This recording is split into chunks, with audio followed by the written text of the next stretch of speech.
来继续来看郭文摕的太太陈培琪，去年有咧讲想要买厝，有去看就业的合体。当时陈培琪讲只是去看看尔。不过即摆互周刊来报讲，其实陈培琪有落两订来自门两间的合体。民进党台北市议员简书培更加来压料，讲买卖厝的业者为着要来迎接到陈培琪，是列队列两排。鼓掌甲欢迎，不过陈志涵出面来否认，讲伊有甲陈培琪纠正，讲根本都无这个代志。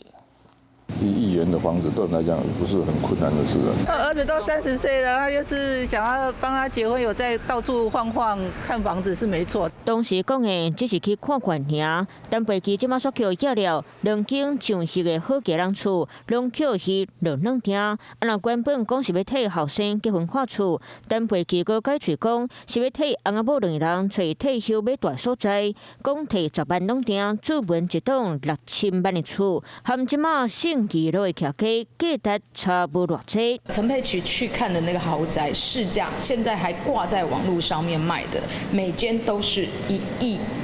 好几千万以上哦，那为什么陈佩琪要故意装傻装穷呢？这个斡旋金，他去请房仲去谈的金额根本就不到上亿元。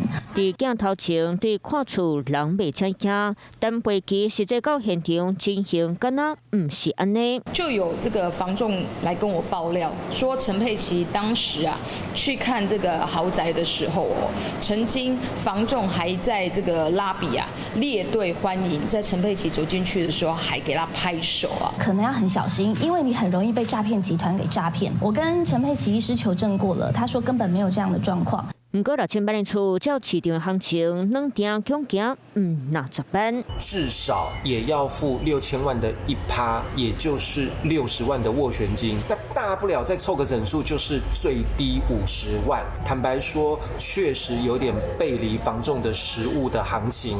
看好野人厝，搁落两订，才欣赏整机，互各界人名声搁一摆受到真大影响。